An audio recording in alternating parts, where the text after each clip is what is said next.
let us start with emissions trading and with our guest speaker today, who is Grischa PERINO.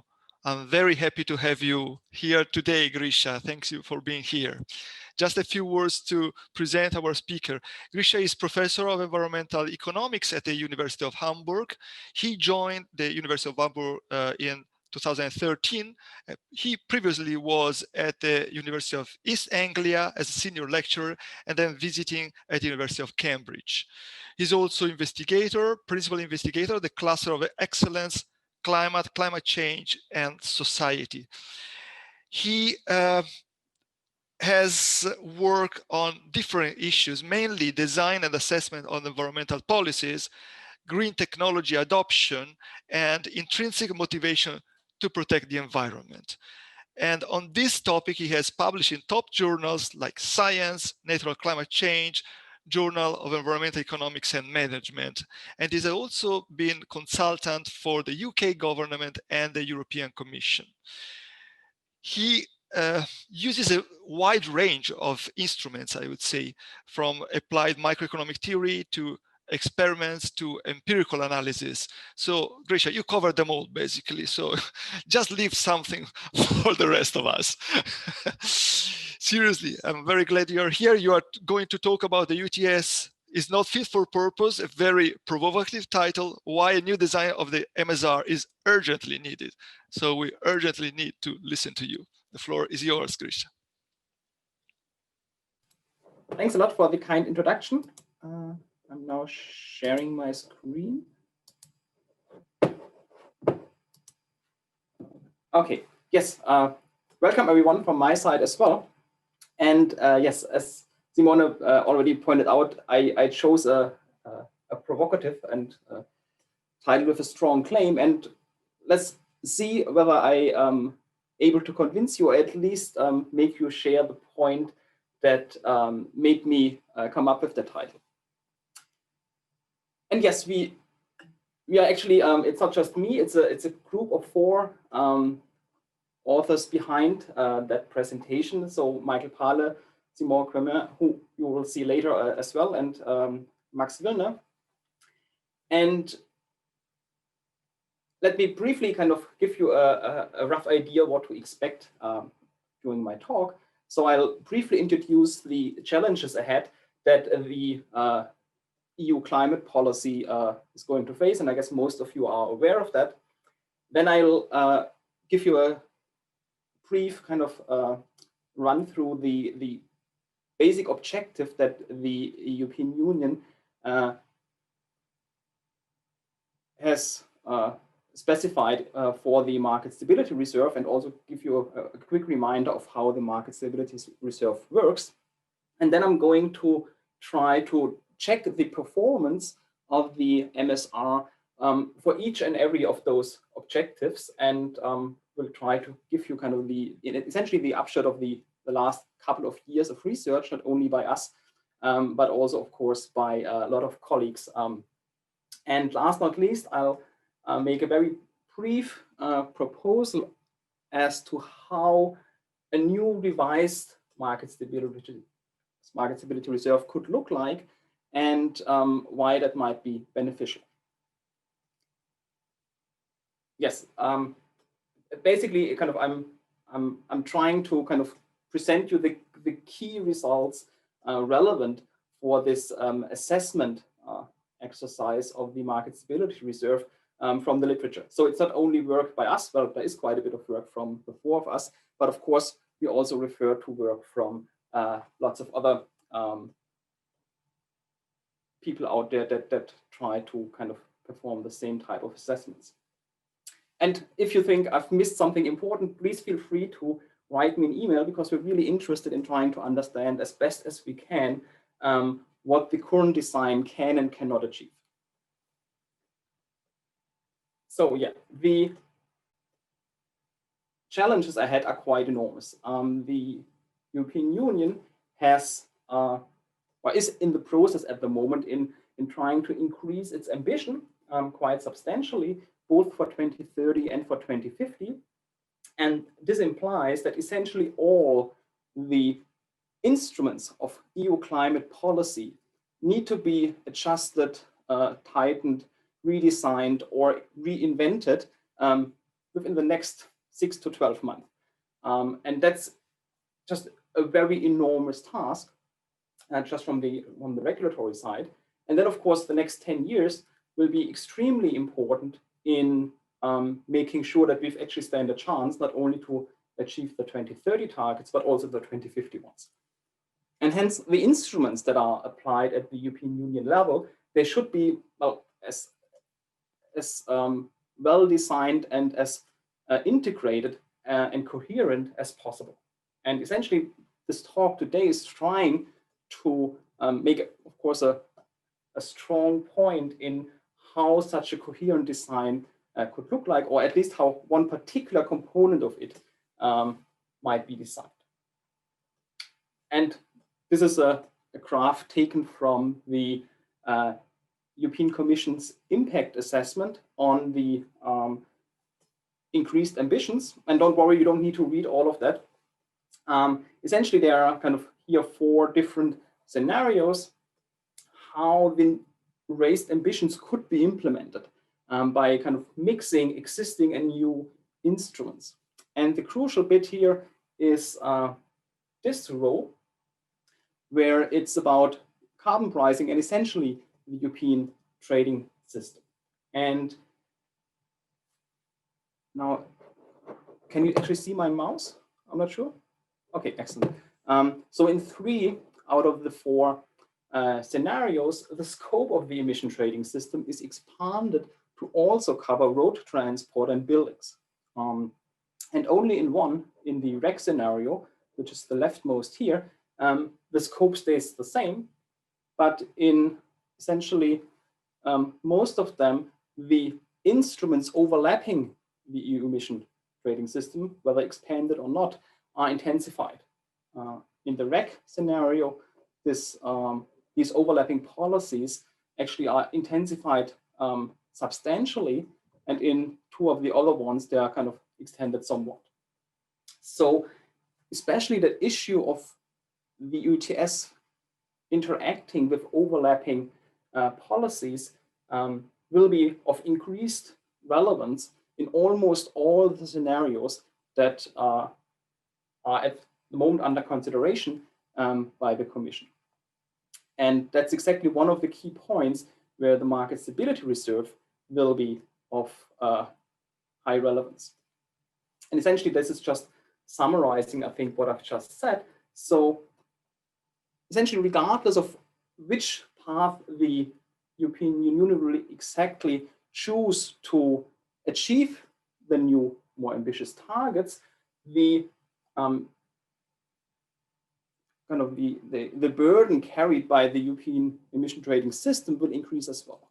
In terms of course, raised stringency, potentially extension in scope, and almost certainly an increase in overlapping instruments.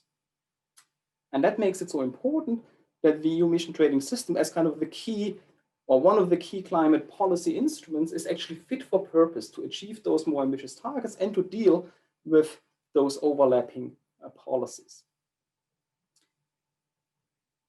Now, what was the idea behind introducing the market stability reserve in the first place?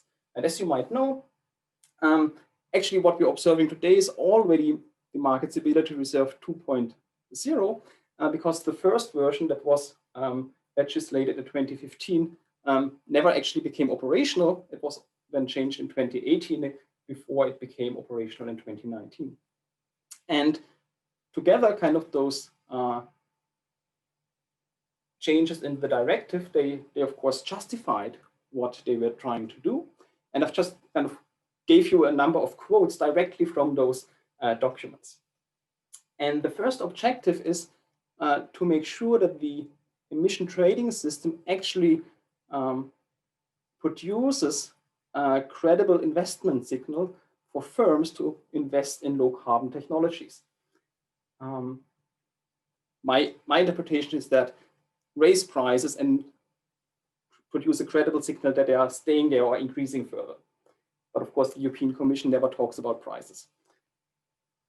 The second point is to make the European emission trading system more resilient to supply and demand imbalances. And around that sentence, it also says kind of to reduce those imbalances, especially in response to shocks like COVID-19, like recessions, and so on.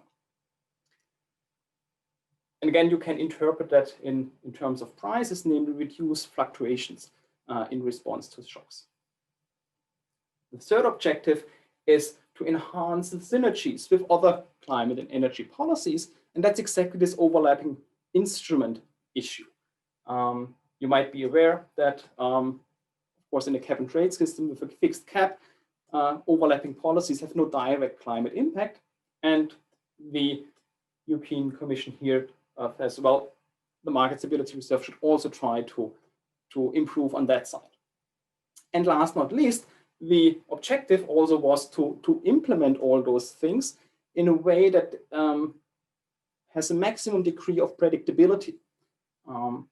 And so I took that as kind of a fourth objective. It's not an objective in its own right, but it's kind of something that, of course, applies not only to the market stability reserve, but to policy design in general. But they mention it explicitly there as well. And the rules of the market stability reserve are, of course, several. And I really only want to focus on two aspects of it, because the other ones for the key assessment, I think, are of at least minor importance.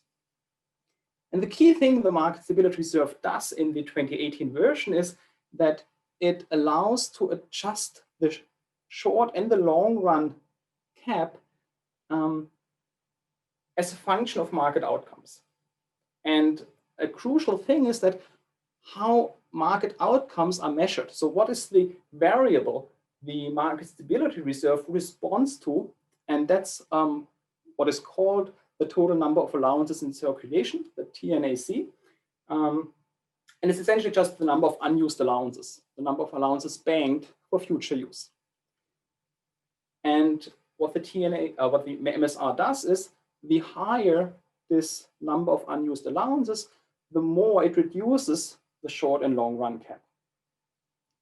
And it specifies exactly kind of how it does it. Namely, at the moment, it's for every 100 tons of increase in the TNAC, the year after, the cap is reduced by 24 tons. So it's 24% at the moment. And it will go down to 12% at least, according to current rules.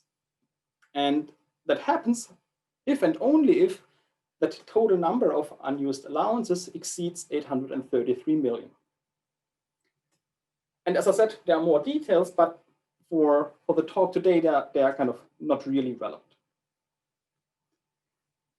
Okay, so now let's go through those objectives and see how well the MSR performs in achieving them. And the first one is the credible investment signal that I've kind of taken the liberty to interpret as a strong and stable price signal. And if we look at the price development over phase 3, we see that there were several attempts by the European Commission to try to raise them. The first one was here in early 2014, the backloading decision. Well, there's not really anything happening. If anything, it goes down. Then the first version of the market stability reserve was legislated in, I think, October 2015. Also not much happening there.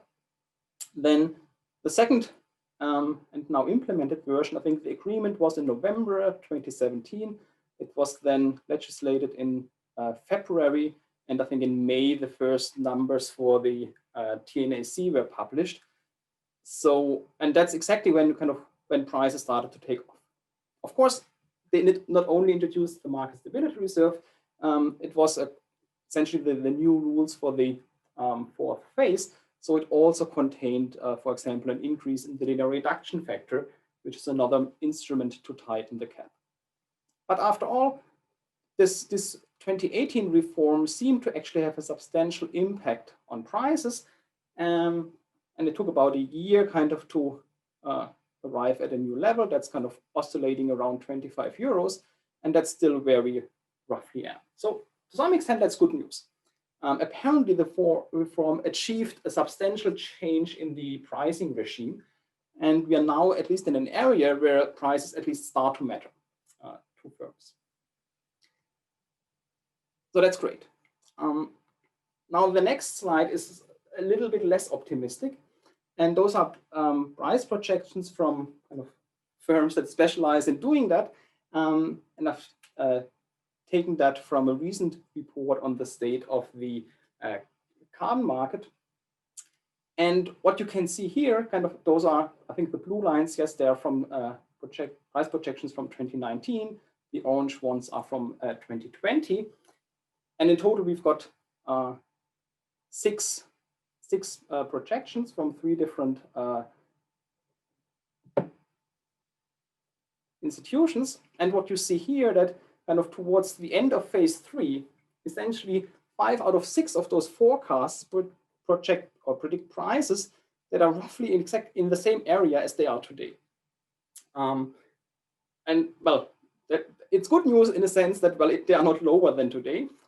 It's bad news because to really drive investments, and especially the long and midterm investments into low carbon infrastructure, we actually would like those prices to increase. So at least that's something to potentially worry about. So this reform induced a shift in regime, but it doesn't seem kind of to be the start of a long rally upwards, but rather kind of to be on a new plateau. And of course, there's also quite a bit of literature out there that tries to understand the relationship between that reform and investment signals, meaning price levels. And just very briefly, a paper by Max and me kind of pointed out that just postponing allowances, which is one aspect of the MSR that was already in the 2015 design, essentially it increases scarcity today, but it reduces variables in the future. And for long-term investments, it's not obvious whether that's a good idea. On the other hand, canceling allowances increases scarcity essentially overall, and that should increase investment incentives. Then a paper by a group from PIC, they kind of use a more detailed model, and they find that investment incentives in coal plants that is reduced, but for gas it's largely unaffected as a response to the MSR. And in terms of kind of which of the mechanisms, namely the postponing or the cancellation, is actually more or less important, the same group of authors essentially found very different results depending on modeling approaches. And the last bullet point here says that if firms really are myopic, then actually both mechanisms might increase investment incentives. And overall, my take of that literature is that the precise impact, or even the direction of the impact of the MSR on investment signals is really sensitive to modeling approaches. So it's kind of, I think the jury is still out there. It's not clear that it does the job, but potentially it at least does it partially. So the second objective is resilience to supply and demand imbalances. And here just kind of a little reminder of kind of how big those supply and demand imbalances are if actually measured as the number of allowances banked for future use. And we see that well, the first measurement is from December 2016, that essentially nothing really happened until the MSR became operational. Then it dropped somewhat, but well, we don't yet have any further numbers. They're going to come out in May 21. The second and the third row, they try to capture the impact of the MSR. So the first one here is the actual official intake So the number of allowances transferred into the MSR and hence not made available to market participants. And we know the numbers for 2019 and 2020. So it's between 375 and 400 million a year. Now, as we've seen, the reform, of course, is responsible for that withdrawal of allowances, and that, of course, reduces the oversupply, if you want to say so, in the system. On the other hand, it also raised prices, and of course, if you raise prices, that means firms abate more, meaning emit less, and that, of course, increases the number of banked allowances. And that's what I tried to at least kind of to very roughly estimate here in the last row. Namely, that's the estimated additional abatement due to the price increase triggered by the reform. And in 2018, that's kind of, because that's exactly where most of the increase happened. It's roughly between 130 and 160 million additional allowances that were not used because of the price increase. And then in the last 2 years, kind of because we had a new kind of base level in prices that increased quite a bit. So if you take the sum of the two, essentially the net impact of the MSR is relatively small. It withdrew some 770 million allowances. On the other hand, that's more or less the additional amount of allowances that were not used because of additional abatement due to the price increase. And of course, causality here is a tricky thing because it could go both ways. Okay, so what does the literature say about trying to control this essentially scarcity in the market by changing the cap based on the number of banked allowances? And there's only a small set of papers out there. Interestingly, they've all been published after the MSR was in place. So they couldn't have been used to inform the actual design. And essentially, there's some positive news. So both papers find, or both set of papers find that, yes, it is possible to increase the cost effectiveness of a cap and trade scheme if you adjust the long run cap based on banked allowances or based on past emissions, which essentially can be kind of converted into the same measure. And especially kind of Gerlach and colleagues, they also kind of been very precise in specifying how the updating rule should actually look like. Unfortunately, that's not, at least not obviously, the way the MSR does it. So at least kind of, yes, in terms of shock response, that approach is potentially promising. And we've also got a first real test of whether the market stability reserve is actually able to cope with unexpected shocks. Unfortunately, as we all know, emissions dropped quite a bit in response to the measures taken to prevent the further spread of COVID-19. And the literature, again, is kind of somewhat mixed. Maybe they all agree that for a short-term reduction in emissions, the MSR is very well able to deal with that and essentially to suck up all the additional allowances that have been made available due to the economic downturn. But two of the papers find that if that shock should persist for longer, so for several years, if there's a kind of the recovery is very slow, then it's no longer as obvious, because then a second aspect happens, because firms don't expect emissions to increase very soon again, and then they realize, oh, future scarcity actually is less than we expected, and then they bank less. And of course, if they bank less, the TNAC drops, and therefore the market stability reserve cancels fewer allowances. And that's what the what two of those papers actually find, that the longer the impact of COVID-19, and the more firms expect that to be the case, then the less effective is the MSR in actually dealing with that shock. And the third paper essentially is more optimistic, but in their case, they apparently model this long-term shock differently, such that in their model, the TNAC does actually not go down.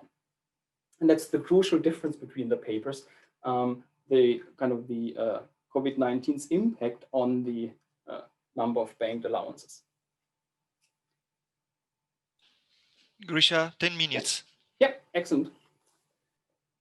Now, third objective, synergies with other climate and energy policies. And yes, I've briefly alluded to that before. Under a fixed cap, of course, there are no climate benefits, at least no immediate ones, of overlapping policies such as renewable support, coal phase outs, energy efficiency measures, and so on. Of course, you can make more complex arguments, but at least in textbook models, there is no effect. Or let's say that the waterbed effect is 100%. Then with the 2018 reform, of course, the cap was no longer fixed. It is now a function of market outcomes. And therefore, it does respond to overlapping policies.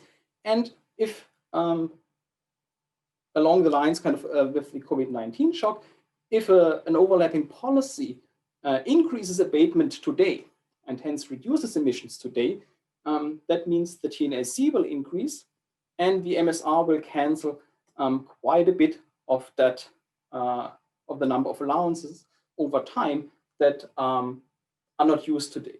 So the MSR is responding well to induced abatement that happens today. The only downside is that this puncture in the waterbed, it's going to seal itself because the closer the TNAC gets to 133 million, the less effective the MSR becomes in mopping up those extra allowances. And once we are below that threshold, essentially we are back into a fixed cap world. So the European Commission introduced this puncture, this endogeneity, but with a built-in mechanism that seals itself. And essentially the maximum impact of that mechanism had already peaked before it was introduced. But again, that's to some extent positive news. Also, it's going to go away automatically. Unfortunately, there's also bad news. And that's what I call the Rosendale effect, or has also been called the green paradox in the literature. And that point essentially is that this endogeneity of the short and long run cap can backfire in the interaction with overlapping policies. And that point is as follows. If an overlapping policy does not reduce emissions today, or not only today, but also in the future, and especially not next year, but in 10 or 20 years' time. Take, for example, a coal phase out, where a government announces to reduce the lifetime of coal-fired power plants. But of course, not only of the old ones and the inefficient ones, but also of the relatively new ones, and still allows them to run for 15 or 20 years, but still they need to close before the end of the economic lifetime. Then the market anticipates that there's an exogenous decrease in the demand for allowances in the future. And essentially, at least part of that will be after the MSR stops taking in allowances. So essentially, we see, okay, scarcity in the future is reduced. There is less incentive to bank. And if that happens, the TNAC goes down, and ceteris paribus, the cap increases. Well, the MSR can't produce allowances, but by canceling less, the effect essentially is an increase in the cap relative to the situation without the overlapping policy. And of course, anything in between can happen depending on how the timing of those abatement actually looks like. So if you have front-loaded abatement chances are good that the MSR reduces the overall cap. If the abatement induced by the overlapping policy is backloaded, so more focused on the future, then there's a risk of it being ineffective or even counterproductive. So you can't, well, kind of Gerlach and Rosendale and others show that something like a German coal phase out could actually increase overall emissions within the EU ETS, which of course is not what was intended. And that would be equivalent to a water bed effect above 100%. And this is essentially just a graph illustrating what happens if you switch on and off this Rosendale effect. So the gray arrows indicate the emission impact of abating 1 additional ton at different points in time. And the worst that can happen is that it has no impact if it is after the MSR has stopped operating. That's here kind of the middle, the one here, that's the case where there is no impact. If you switch on the Rosendale effect, so firms anticipate that, it can actually be much worse, and both renewable support and coal phase out essentially end up increasing emissions, at least at the margin, for those effects in the distant future. And that's, of course, part of the bad news. And the tricky thing is, and that's what I'm coming to next, it's extremely hard, at least for practitioners, but even for people running simulations, to predict the precise effect of a particular policy. So it's not that, oh yes, there's a very simple rule. It's actually, it's tricky. And hence the predictability of the climate impact of overlapping policies has become extremely difficult to anticipate through the MSR, or because of the particular way the MSR operates. But first, let's look at the predictability of the mechanism for firms, for those regulators, for those making investment choices. And there's a recent paper by Brunix and colleagues published in Energy Economics, and they showed that the amount of allowances canceled by the MSR in the long run, so essentially its impact on the long run cap, is extremely sensitive to future market dynamics, and hence the underlying parameters like baseline emissions, slopes of marginal abatement cost curves, technological progress. So all the things that are very hard to predict for 10 or 20 years. But the difference in the amount of cancellations can be, I think, up to an order of magnitude. So it's really making a difference. And it's very hard to predict what the actual impact will be. There's also papers showing that the mere fact that it does reduce the cap, also in the short run, increases responses, price responses to shocks. And that's, of course, not exactly what was the objective of the MSR. It increases risk premia, price variability in different simulation models. And what is, at least to me, but me maybe being a theorist, particularly worrying, is that the MSR actually produced several reasons why there might be multiple equilibria out there. And one is through the kind of the very design. Essentially, it can produce downward sloping supply curves for allowances. And because demand curves are also downward sloping, you might kind of imagine what can happen if you have two downward sloping curves. They can intersect several times. And it also gives way for speculation, especially when we are close to those thresholds, for example, the 833 million. And the next graph kind of is a simulation model by Michael Parler and Simon Romain. And they show in their paper that if you're coming close to those 803 million, tiny changes in emissions can kind of make the system jump between being above the threshold, meaning 100 or 200 million will be cancelled, or just being below the threshold with no impact. And then there might be some firms speculating one way and other firms speculating the other way, and that kind of essentially induces very volatile behavior.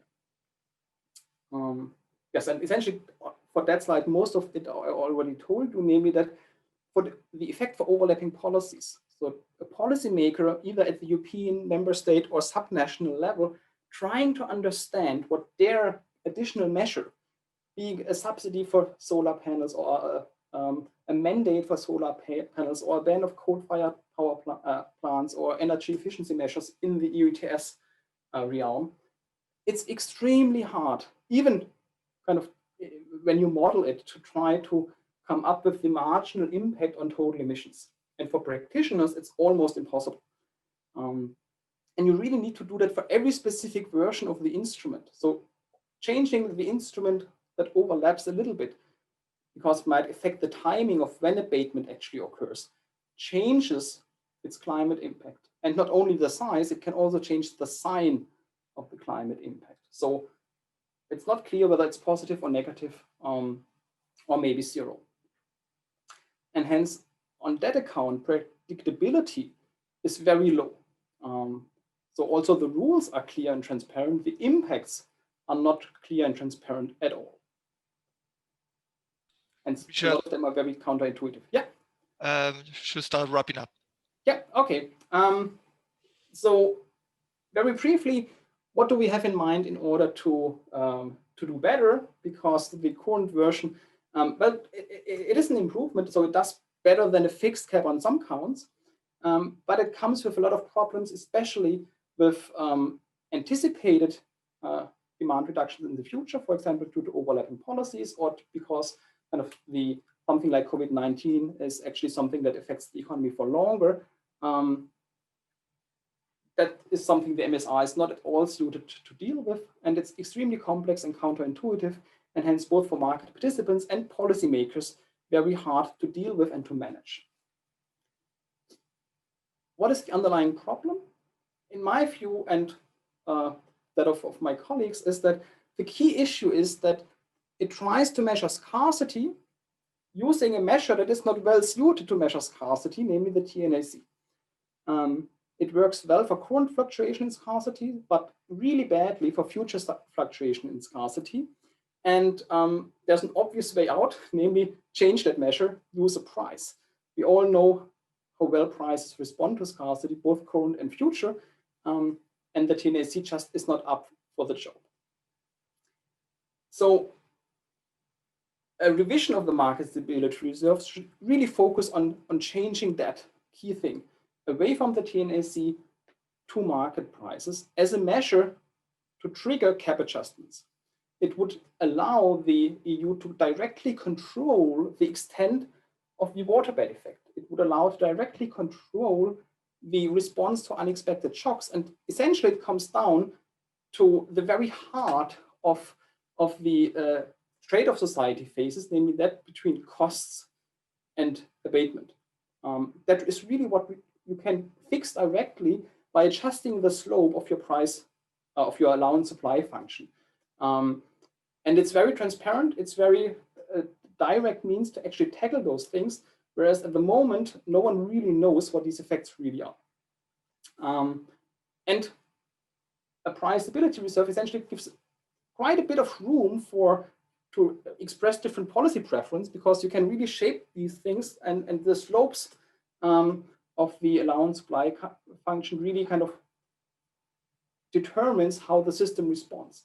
So it's not that we're saying, oh, it needs to be exactly this one.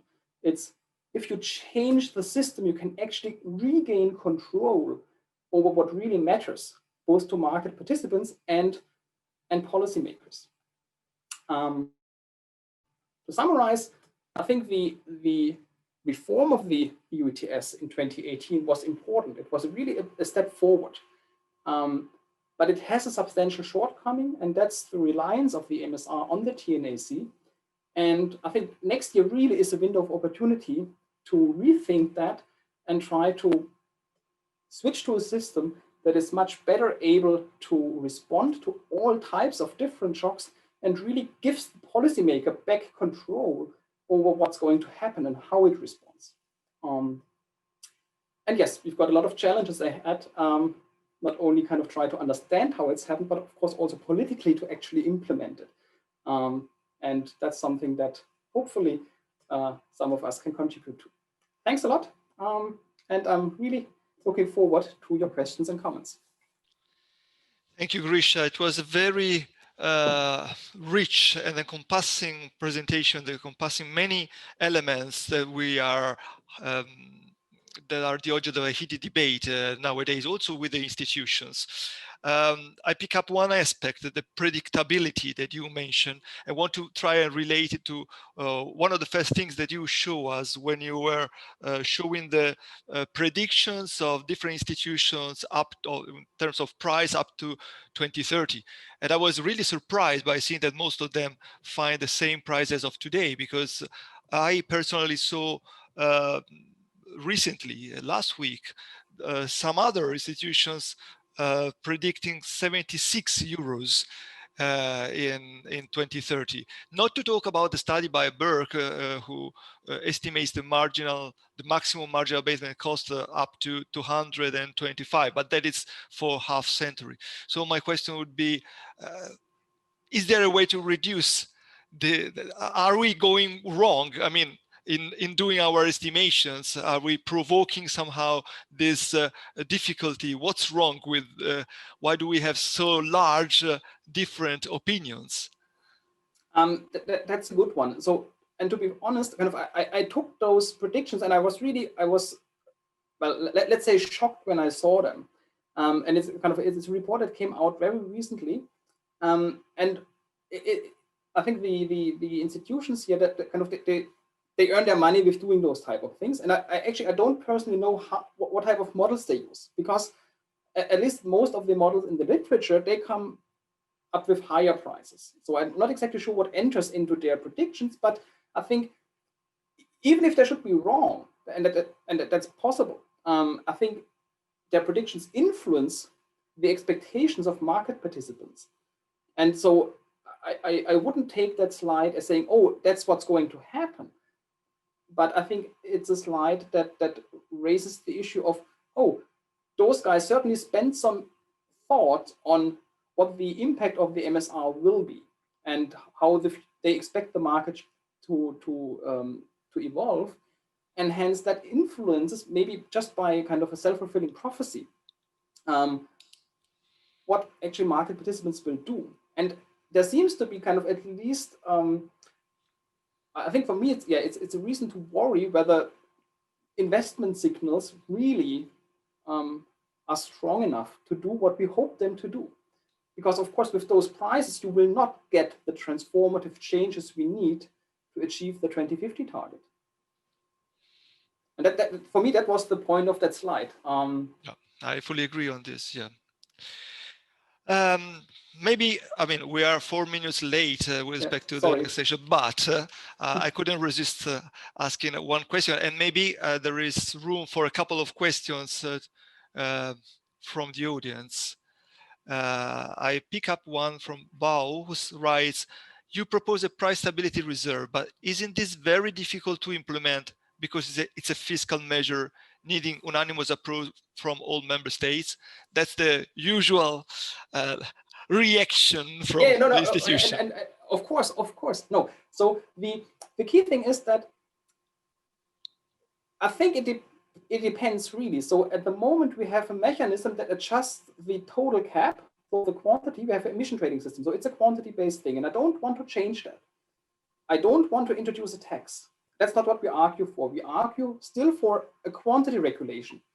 The only thing that kind of we argue should change is that we shouldn't regulate a quantity by another quantity, because this quantity, the TNAC, is a bad measure of what we're trying to measure. Let's switch it for the price. But we will still have at every point in time a fixed upper bound on emissions. So it is still a quantity regulation. It's just, and that the kind of the indicator changes. And in the current MSR, there is already a sensitivity to prices, but only to extreme price changes. That's already in there. So it's kind of it's a bit harder to see, because it's kind of only if you kind of connect several legislations that you see it. But there is a price responsiveness in the MSR. If it changes by a certain percentage up or down, then it will respond. And I think the fiscal issue only arises if you do it like Germany and have essentially an emission trading system that is a tax. And that's just the extremest form of a price stability mechanism, but there are millions of others. And I think as long as the allowance supply curve is upward sloping, it's not a fiscal measure. But I'm not a lawyer, and I've seen colleagues kind of thinking about it more seriously, and I think it's doable. But essentially, I think it's a political question, and to some extent a legal one. Yes, yeah, I think of Caroline, for instance, working with lawyers on this specific issue, Yeah, and exactly. pointing out that it can be not a fiscal issue about, yeah. And they were really talking about a price floor, which is a feasible but extreme form of a price response, or a price reserve. I see another question asking, why is the EU not going for auction price instead of MSR? I'm not quite sure. So, of course, one way to implement the price stability reserve would be to condition the amount auctioned on the auction price or the price floor. But I'm not sure whether that really was the question. It was a bit short, so I'm not quite sure whether I got it correctly. Yeah. Okay. But anyway, I'm not the European Commission, so I don't know exactly why they're doing things. Right. I'm trying to figure out if there are. Yes, Beat.